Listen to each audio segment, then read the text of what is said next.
bare knuckle boxers, gangsters, drug dealers. I mean, you wouldn't want to stay around theirs, would you? Well, guess what? I got an invite.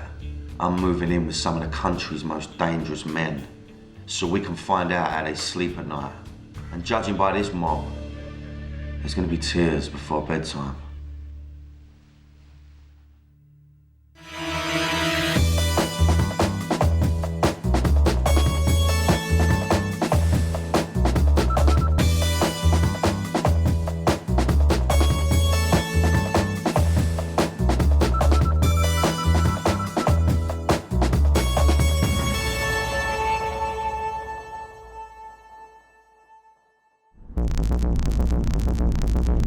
Sometimes it feels like the television and newspapers are full of nothing else. Tonight, another shooting, another victim. Two teenagers have been stabbed to death. It's the latest in a series of shootings and stabbings in the Stop now. It seems to me that violent street crime has hit a crisis point. Now, are the streets really awash with guns and knives? Yet another murder scene in Brixton. It ended with an 18-year-old being stabbed to death. Now, I've got two daughters, a 13-year-old and a 2-year-old. I'm going to try and find out what kind of Britain they're going to be growing up in. I'm going to spend a few days on the streets of Brixton to see if all the Daily Mail headlines are true. And I'm moving in with a former gangster with a rap sheet that reads like something from an Eminem lyric. Mugger, bank robber, crack dealer, you name it, he's done it. Until just a few years ago, he was right in the thick of it. I mean, he was part of one of Brixton's most feared gangs. I'm not meeting just another hoodie. Elijah Kerr was a top boy of the PDC, the Dem Crew. PDC was known for like robbing, probably drug dealing, and a few other things. It was kind of feared. Some people feared us, some people loved us, some people hated us. It was a crazy feeling. Elijah was a boy of 12 when his career of violent crime began. I might like went to a shop, robbed someone, kicked him, hit him in his head. That would be normal to me. If you get him away, then you're gonna get kicking or something. Because if I get caught, I'm going to prison. So don't get him away. This whole hoodie generation thing frightens the life out of me. I don't understand it. Coming from where I come from, there was gangs around, but never to this level. I thought it was like black Scarface, and all my friends was with me, and they was doing the same things. They thought they was black Scarfaces also. We've got like 10 black kids that think they're black Scarfaces. I don't really quite know whether I'm going to have any sort of connection with this guy at all. I don't know. I mean, it's another world for me. I've no idea what this is going to be like or what's going to happen. But I want to know more about life on the streets of Britain today. How does someone end up as a gang leader by the age of 15? And why do you choose this gangster life? A life that for most doesn't last that long.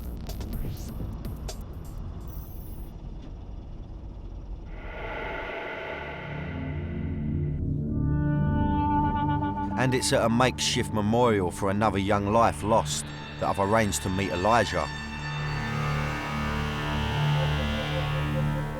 Just a mile or so from where he lives, flowers and tributes lie for the most recent young victim of a fatal stabbing. Reading the messages makes me think just how pointless all these deaths are. It's not long before Elijah arrives, and he's not alone. Cut the pals right round him, didn't expect that, thought he would have been on his jack. And he said that ex-gang leader, what'd you expect? How you doing, bruv? Yeah, nice to meet you, bruv. Pleasure, man, thanks for coming to see me. He introduces me to Maddox and Michael, both former members of the PDC. Oh, this is a bit strong, it's first meeting with you. Yeah, boy. Normal, innit? You see that everywhere, like you see that on lampposts, on street corners, that's just normal now. Like, I think before people would have been shocking before, but now it's just like, people probably walk past this every day and it's nothing. A 16-year-old was stabbed to death at this spot just 1 week before I made this film. That could have been me there. That could be any of us here. That could have been me right there. Those flowers could be for me. We've been in fights like that where that could have been, I could have got stabbed like that, or something could happen, I could have got shot in the head or something. like people getting stabbed and shot, but it wasn't as highlighted as it is now. Like I remember someone getting shot back in the days, and it wasn't on the news. Only we knew about it. Like it was just like a normal thing. Like he got shot, alright. Okay. I thought I was gonna die around the 24, 25 years old. I thought I was gonna die around that age. So like I'm gonna go to prison, probably come out, have like 4 more years to live. That was my attitude. That's a mad mentality to have that was my that, attitude. to accept death. That was my attitude. And I decided to say, you know what? Fuck the system. Fuck everyone. I don't care about no one. Fuck it. It's hard to get my head around what he's telling me. He didn't seem to care about anything. Accepting that you're going to die in your 20s. How on earth did he get like that? It looks like I might not get a chance to get to know Elijah Kerr. I've not even been with him for an hour, and he and his 2 former gang members are stopped by the police. So I've obviously just met up with Elijah. I've not been with him for more than, well, not even half hour yet. I'm following him around, and he's been tagged. Got a couple of chaps around him. The old Bill have pulled him already. Oh, shit. Well, another old Bill motor's turned up. I don't know what's going on here. This is a nightmare. It makes me think, am I staying under the same roof as a former gangster, or an active one? I don't know what's going on. I'm hoping it's all going to be sweet. I hope he ain't got about fucking 20 guns in his motor. We're fucked. Fucking hell. Coming up, things start getting a bit on top with the police. Got more old Bill and all. Fucking else. Bang on us. That's no need for that. You just been. I'm on the scene of another stabbing. That's just normal, isn't it? It's not like wow factor. Stuff happens all the time. And I turn my hand to the rap game. Get hold of that. Fucking, I've upset myself. I've got emotional around it.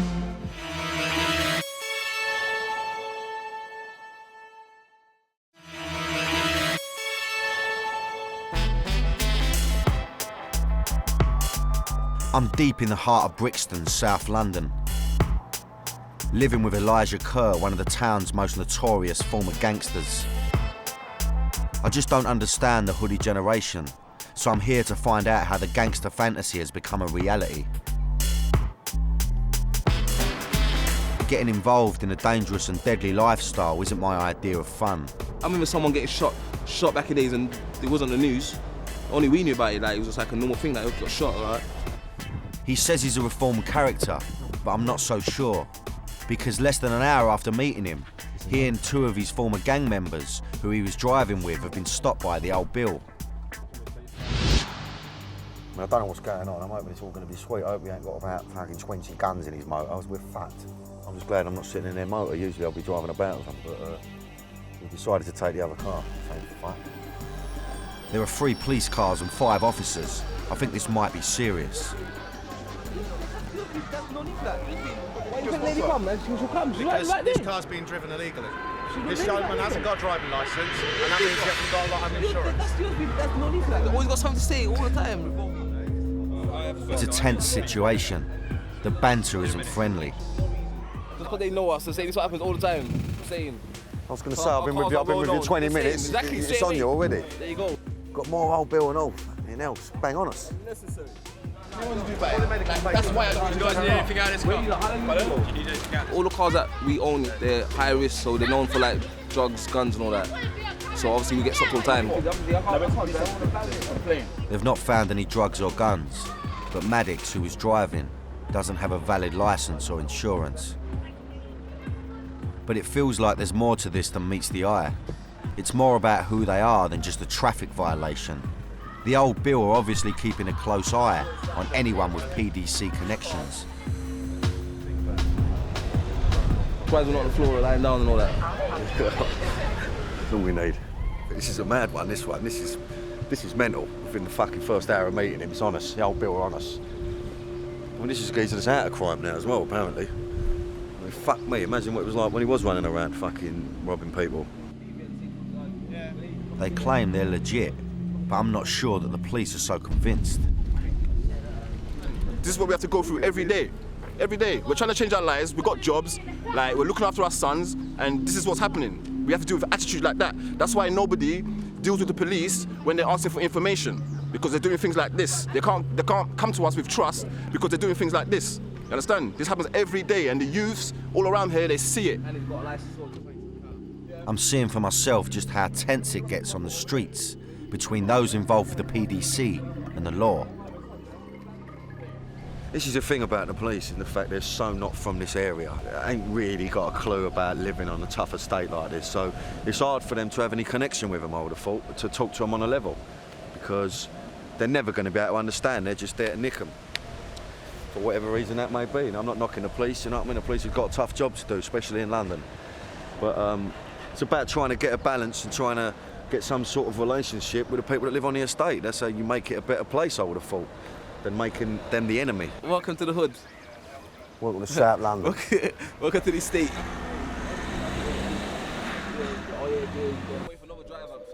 So after all this, I'm left wondering, am I about to spend a couple of days with a reformed character or an active gangster?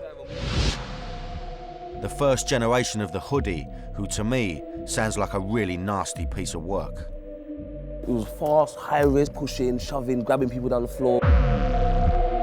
You kicked him in his head. Yeah, but I needed to get round him, innit? So what else am I supposed to do? That, to me, that wasn't dangerous at the time, that was just normal.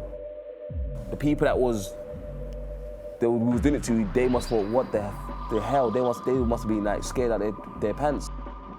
It got to that kind of stage where we got that kind of power on the streets. I'm with Elijah on the streets he once terrorised. He's taking me to where he grew up. His mother ran away from his first home in Birmingham to escape his violent father, and was left to bring up 4 kids here on the notorious Angeltown estate. It seems like quite a nice place today, but as Elijah explains, 20 years ago it sounds like a madhouse.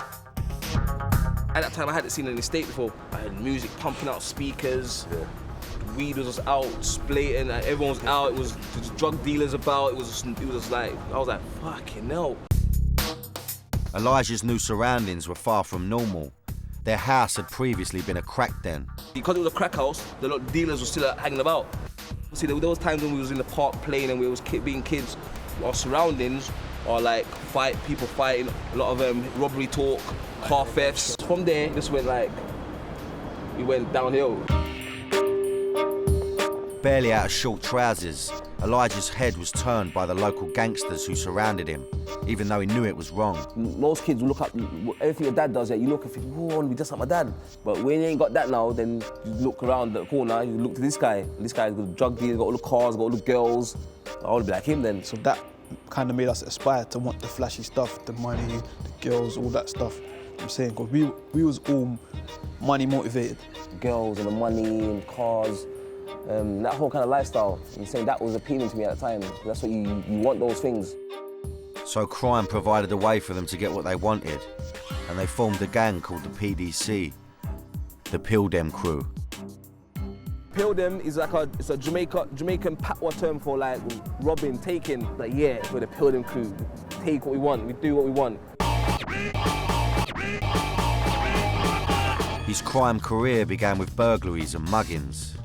I wasn't scared to rob no one, young, old, whatever colour, any place, any time, I didn't care. Aged 14 and still at school, he and the other members of the PDC soon graduated to shop and bank robbery. Elijah explained to me the simple method they used, which was known as steaming. All you do, you fly over the counter, grab the money, and get the fuck out of here. I can hardly believe at the age of 14 he was robbing banks. But then again, it wasn't exactly Ocean's 11. All that movie stuff, nah. No papers on the table the night before and all that, it was none of that. It was a thing where we walk on the high road, let's do that one. Let's do that one, or let's do that one over there. It was on the spot thing. So you wouldn't even scope the gaff first, you go, right, that bank over there. Like, say if me and you was hitting, I would say, fuck it, look, there's Bartleys, they come, let's go and do it. They were boys getting involved in a man's game. They weren't very sophisticated, but they were very successful. I'm amazed when he reveals to me his biggest haul. He managed to grab 15 grand. He was just 15 years old. So where did you keep your money? Where did you stash it? I mean, it's a lot of dough, that 15 bags. The safest place for a young kid is on his bed, isn't it? You think that's the safest place on the planet, under your bed. You think that no one is gonna go on? That's true. As we walk the streets of Brixton together, I can see that he's clearly a face that's well known around these parts. Not surprising when you consider he was running one of the town's most notorious gangs. If you see the police, Warner brother. Got it? Yeah, strong. Strong words. At the height of his criminal days, clothes were a way for Elijah to show off his gangster status. It didn't matter what they looked like, it was all about what they cost. Look at that fucking thing. That's the stuff I was wearing back in the days. That's just kind of stuff. I didn't like the stuff, most stuff I was wearing. Like, bright, some of them was ugly, but it was Moschino and it cost like £700. 700 quid, you think, yeah, I'll have it? That's the same. That's how it goes. He was seduced by the gangster lifestyle. He was a kid who had nothing, so he went out and took it, and it gave him a newfound status. It's like I had to prove something, prove that I was not going to be like an ordinary guy being a bum. I'm gonna do something myself, and so that meant robbing and terrorising everyone, and I'm gonna do it. Living the gangster lifestyle meant he was a regular at the Ministry of Sound, which in London in the mid-90s was the place to be seen. When I was a kid, I could never get in. No, they wouldn't let me in. A lot of people don't get in, but because I think it was the way we was dressed. I was in Ministry of Sound as well. One time someone gave me a spliff, obviously, and then it was, obviously I was smoking it, but it had a crack in it. At that point there, money in my pocket, champagne, Gucci, glasses, crack. I thought I was like the black Scarface, so obviously, and all my friends was with me and they were doing the same thing, so they thought they were black Scarfaces as well, so we got like 10 black kids that think they're black Scarfaces, and that's what we was doing, like living the life. You couldn't get any higher at that point. I mean, that's it. I was at the top. He might have been at the top, but it all came crashing in when at 16 he was caught in a botched robbery attempt. But it wasn't the probation centre this time, it was 18 months inside. Now I've never done any bird, but it's got me thinking. Actually, we've got a lot in common, both from a council estate. It's just that, you know, I obviously, you know, had the result where I had an outlet. I had something to channel my energy into, which was the acting side of things. So I had a way out. He didn't. So it could have so easily been the same path that I took, really. And, you know, it just makes me think about, you know, the other life that I could have had.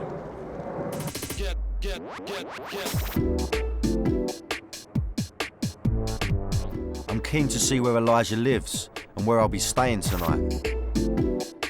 So we head back to his gaff. It's no drug baron's mansion. In fact, it's a tiny one-bedroom flat. He's never moved off the estate. And if he has stashed away any of his ill-gotten gains, he's certainly not splashed out on the decor. In fact, he openly admits he spunked it all away.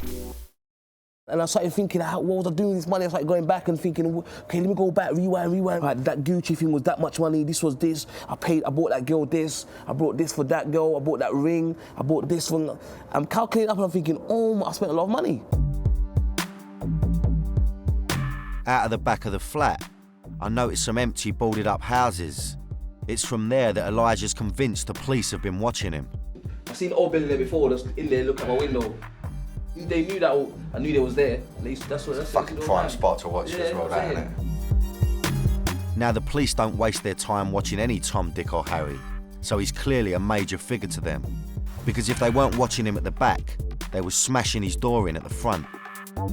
I've noticed, obviously, the door's battered. I'm saying. So, how many times you had that kicked in? That's been kicked in on 5 times. What with this and the incident with the old Bill earlier today, I'm not sure what to make of his reformed gangster story, nor do the police. The policeman said to me, oh, you got illegal now, yeah? Nah, we're not having it. That's what he said to me. All my life I've been playing a cat and mouse with them. It's like, these children are playing together for so many years and you've had enough, like, I don't want to play no more. And they're like, you can't do that. You can't just leave the game, we've got to finish it. It's supposed to end up like, we're nicking you and you're like doing like life sentence or something, and then that's when we finish. If I was a policeman and I was in their shoes, I'd probably be doing the same thing that they're doing. I'd be like, he's doing something dodgy in the background. Once you're a criminal, always a criminal. But at the same time, because I'm not doing nothing, I haven't really got enough to worry about. I'm not sure what to make of all this. Is he still up to no good? Or is he a victim of police harassment? Should I feel sorry for him? Or is there no smoke without fire? After all, this guy's got a serious record. and it's got me thinking about those who have really suffered in all this. So I had to ask him how he felt now about the innocent victims of his crimes. Did you realise, you know, what you're doing is wrong? And you know you're doing wrong, that's for straight, obviously, because we're not stupid, so I knew I was doing wrong, but I wasn't, you don't care, innit? Victims, who's caring about victims? I need to buy some new Nike Air Max, so what are you telling me about the victims for? You got money, like, I need it, so if you come away as well, then I'm gonna stamp in your head or something, or I'm gonna punch you. So it wasn't like, I felt like I was allowed to do that, because I'm a criminal and we're allowed to do that, we'll have to take from you, and if the police don't catch us, then we're gonna get away with it, because that's what criminals do, so that was my whole mentality. He was a cold-hearted character, and he makes no excuses for what he did. I get the feeling that nothing would have got in his way. I'm struggling a bit to connect the Elijah I've met, who's friendly and charming, with the ruthless gangster. Spaghetti on toast, mate. Bit of black pepper. That's how I am. A man's kitchen can be revealing. Elijah's is no exception. That's what I'm saying, there you go. Weird stuff, Serious. The unused George Foreman grill was a giveaway that we had something in common. We're both useless at cooking. I mean, I'm shit at cooking. And when I've got my kids around me, it's like, I can't cook. It's like, take away, we want a bit of McDonald's and we can take, it's embarrassing. There will be no lean or mean grilling for me here. So we headed out for dinner in a local restaurant, where we were joined by some of his friends.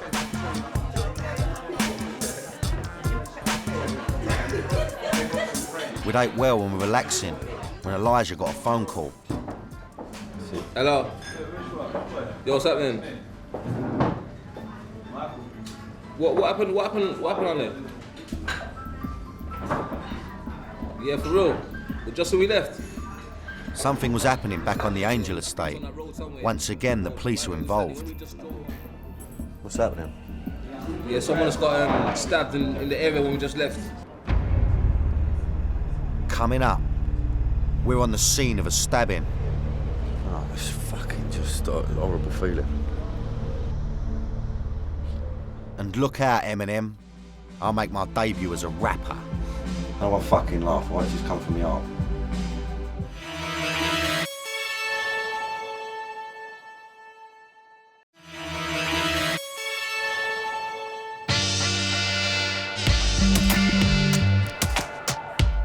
I'm living and breathing the world of former gangster Elijah Kerr, south of the river in Brixton. And so far it's been some experience. This is a mad one, this one. This is mental. I'm seeing a different London to the one I know. I'd felt the heat of the law on Elijah's estate when he was stopped by the old Bill. Welcome to the hood. Welcome to South London. It made me realise that I was running about with a geezer who'd been a seriously dangerous criminal.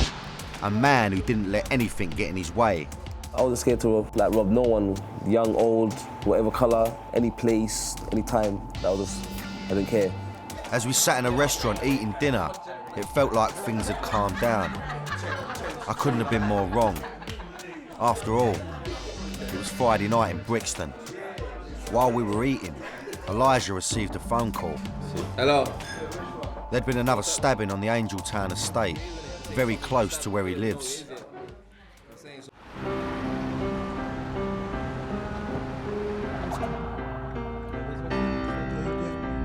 I decided to go to the scene of the crime with Elijah. The second left here, not this one, the second one. We arrived to find the police investigating a stabbing that has happened just a couple of 100 yards from Elijah's front door. Elijah's gaff's just over there. And somebody right here, this little manor, has been stabbed up. I can see actually the blood over there. There's some blood. This is obviously the guy's trainer.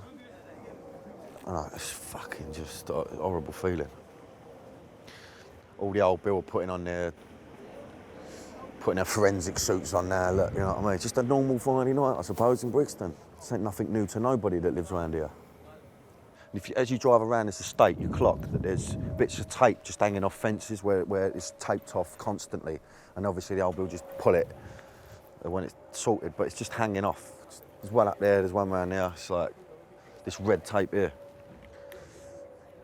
This is Friday night in Brixton. Not even Friday night yet, Friday afternoon. That's just normal, isn't it? It's not like a wow factor. Stuff happens all the time. Like, it's not like someone's been like shot outside my house before. Like, it's just a frightening thing. There's no wow factor to it at all. Like, other people see these things on the movies and that. Yeah. And we see it all the time.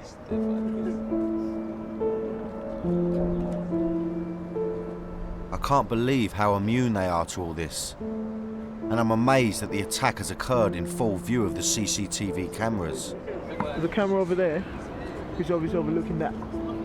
Fucking, I'm not being funny. What? Whoever done that's just stupid. Do you know, it's stupid, just no fear, don't care. Makes absolutely no odds. Nobody cares no more. You might have upset me to an extent that I cannot do nothing else but react immediately, and I'll just have to attack you, whether I like it or not, beneath the cameras or not. It all feels so extreme. Stabbing someone over an argument, to take someone's life, and then have 10 or 15 of your own taken away doing a prison sentence. What makes someone do that? Who are these people? It hits home how real it is, you know what I mean? It is such a, you know, for them it's just walk off a duck's back, but I mean, this is the real deal, man. There's no bollocks here.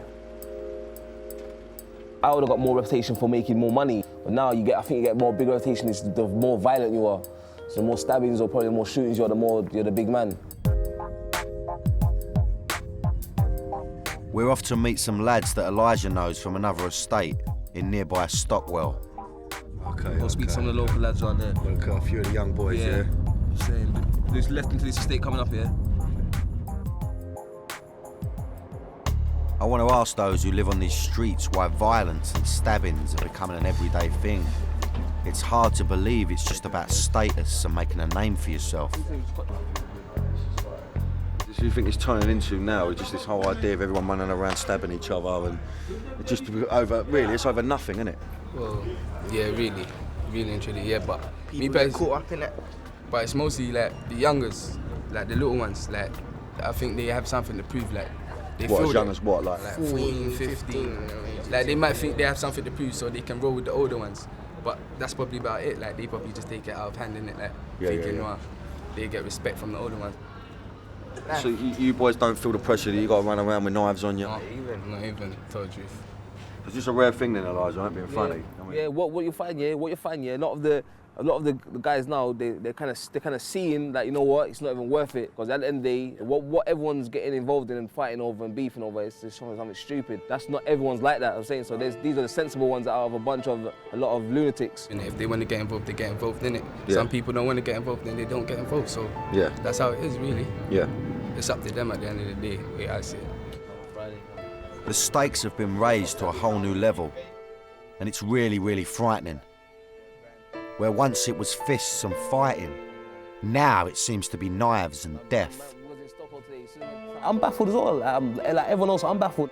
Before, like, robberies would be like you rob someone and you get the hell out of there, rob. But now you rob someone and they'll stab them to death, like, and then I understand that for like a mobile phone. I'm thinking, wait, there you just kill someone for like 30 quid. Like it's gone to another level now. Like.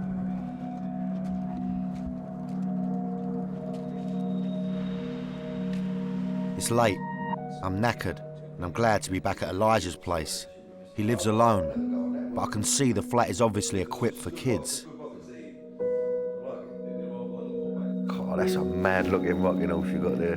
Yeah. What's all that about? Yeah, done that in community service, isn't it? What? Yeah. What? Well, you made it? Yeah, I made it from out of a big block of wood. Oh, all right, in that respect, it's not a mad looking rocking horse. It looks great. Yeah, that's what I'm saying. Actually, it is a really good job. That's what I'm saying.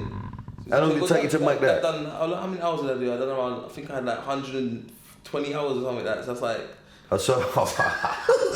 once a week for 7 hours. He stretched that right out then, so The toys belong to his 3 children, from 3 different mothers. The kids are 2, 2.5, 2, and 1 years old. All the same. Close. 3 close like that. That's what I'm saying. Yeah, do you have time to get out of one house around the other gaff? That's what I'm saying. Fucking hell, man. Beautiful. I got no comment no more to that. That's funny. Finding out he has 3 kids from 3 different women on top of everything else that's happened is more than enough for me for one day.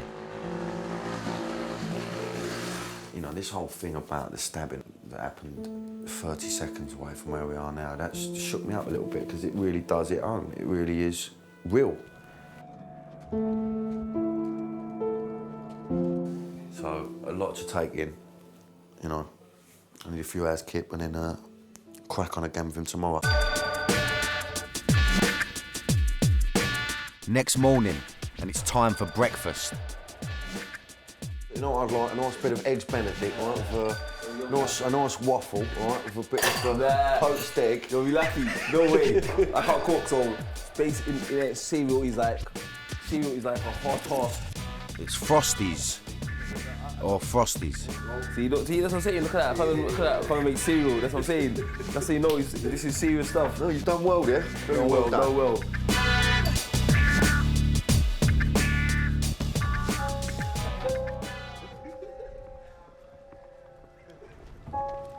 After breakfast, we head back to the scene of the stabbing.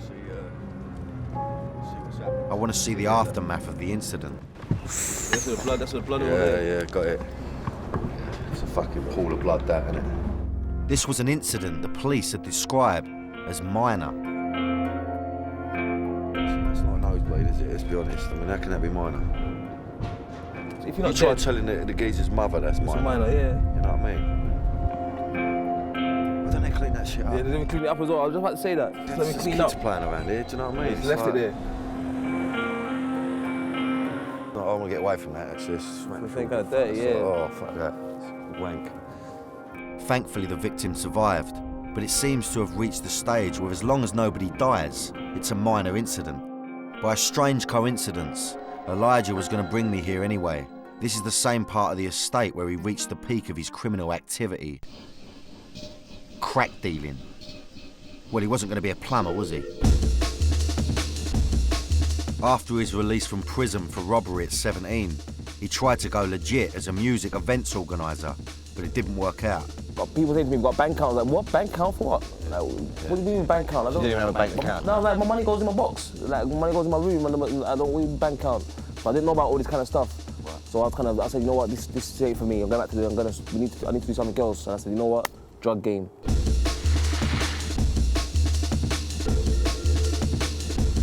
Crime was what he knew, and the drug game proved to be highly lucrative. I was making like £500 a day to like £2-3 grand a day. Each individual was making, I'm saying. Elijah and the PDC transformed the whole derelict block on the estate into a crack dealing business. One of the guys I sold drugs to, he went off, he was with a girl, and she came back and said to me like, yeah, she was smoking all night, she died, she's dead. I was like, fuck, you tell me that for? I was like, fuck. I was like, fuck. So what you gonna buy? You wanna buy some more drugs? Now, I gotta be honest, he sounds like he was a total scumbag. I'm glad I'm meeting him now and not back then. He was blinded by money, as the drug business provided the high life he desired. When we started making the money, it was out there, new trainers, living it, cars pulling up, it was so blatant. But that's, at the time, when the money started coming in, we weren't thinking. The money just started coming in too much. We was on the block counting money, and like £3 grand is out and open, counting it, put back in the pocket. We were too open, way too open, way. The police had been watching them for 3 months. When Elijah was arrested, he was shown the surveillance video. I saw everything on the TV screen. I was like, fucking hell. I had the whole stuff. I saw myself walk up and down the block. They was like, so who's that then? I was like, fucking hell. But I was like, no comment, no comment, no comment. And in my head, I'm thinking, oh, I'm fucked.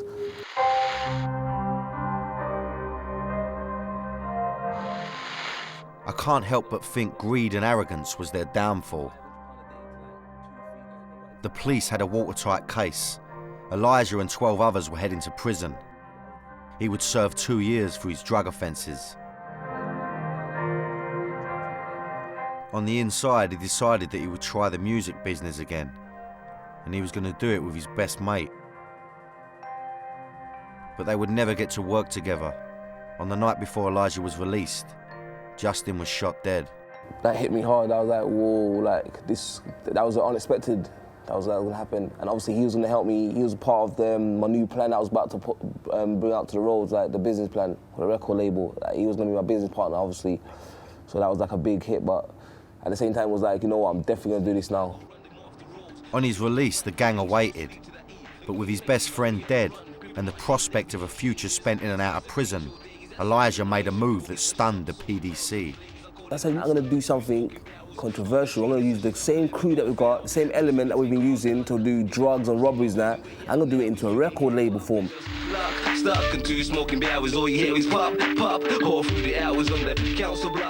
Unbelievably, the gang was going straight.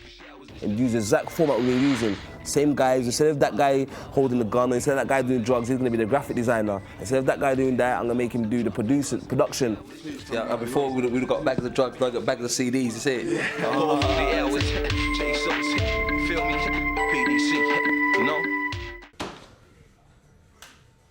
And I see for myself something else that has given him a focus for change. He's accepted Islam and prays at least 5 times a day. The more time I've been with him, listened to him and got to know him, the more I actually believe he's making a conscious effort to change and move further and further away from the kind of person he was. I've done lots of bad stuff in the past, so obviously I still have dreams about all that stuff. But I still see like people's face pop up and I'm thinking, who the hell was that?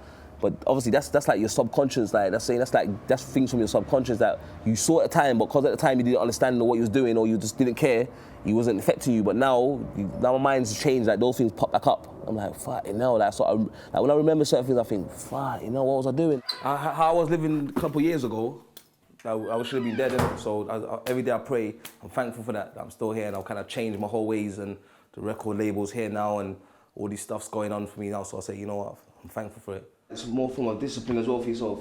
Saying so you're kind of like ready for the day and you're focused. Some people might smoke a spliff and say, this makes me focus in the morning. Some people might probably my method. Yeah. Some people might have a snort like, oh, I'm fresh in the morning. Yeah, that's me. Yeah, it was probably me. Shit. Coming up, the waiting's over. I'm gonna spit some rhymes. Get hold of that respect.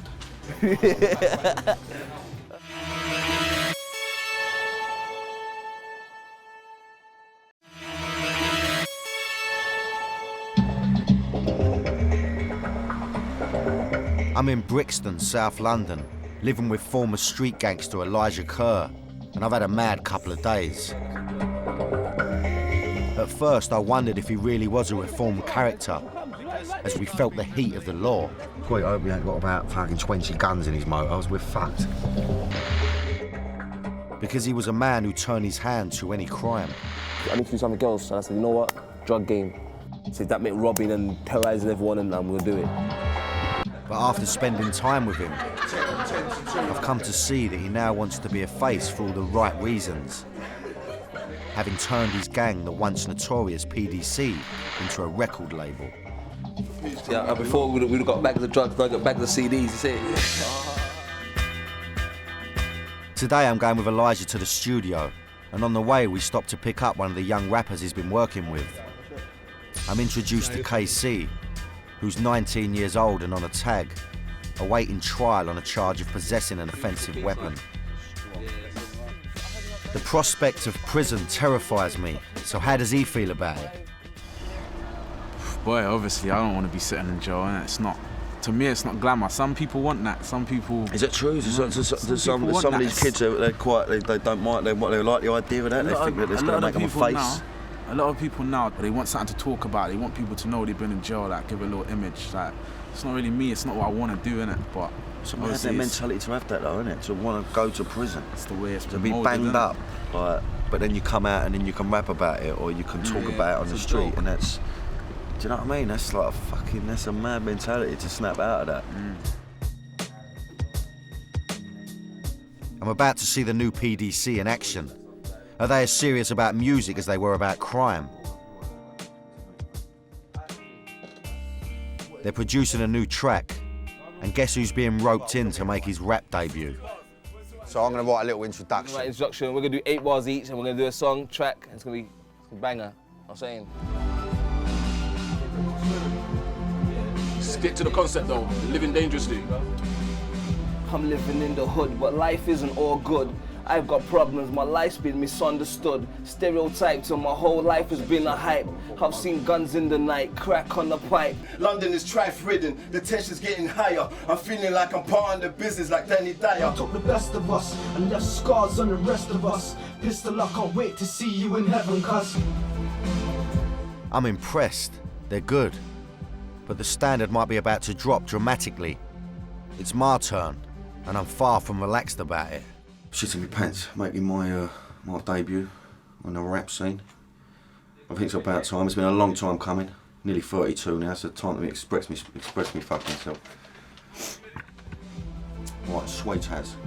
I don't want fucking laugh, right? It's just come from the heart. This goes out to all the South London boys, living it up, living like kings in a concrete jungle.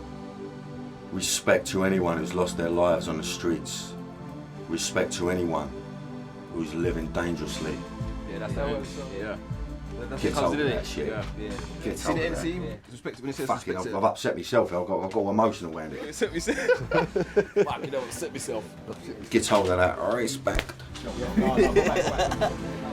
Once it's come from the heart. Powerful.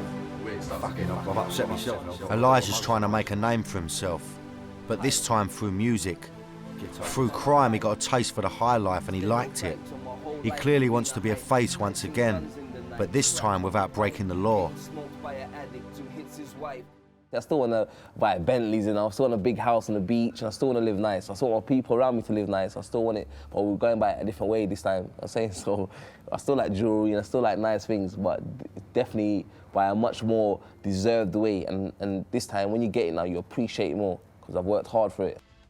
As KC takes to the mic, I see one of the next generation who wants to make a name for himself. When it's on top and some don't stand, destroy and rebuild the camp is what the team do. He's at a crossroads. He's facing the prospect of jail, but just like Elijah, I can see he has something about him, and crime isn't his only option. Some boss ting, send requests to the angels, I'm living dangerously. Watch over my soul code, so don't play with me. Pleasure, man. Fucking real pleasure. Good luck with everything. Well, there you go, yeah? I'm off to work, mate, in the youth club. Oh, yeah, Take listen, care. brother, Nice it's to been see a you, fucking pleasure. I just find it fascinating, I really do. I mean, I stood up there and said 3 lines of dialogue, I was shitting my pants. They just fucking go, boom, and it's not just that, they're talking this, you know, it's coming from in here. It's like proper, they're talking about people that they know have died, and it's like powerful stuff, and just to be able to express yourself like that, blow me away. I'm so impressed by the whole thing, I'll tell you.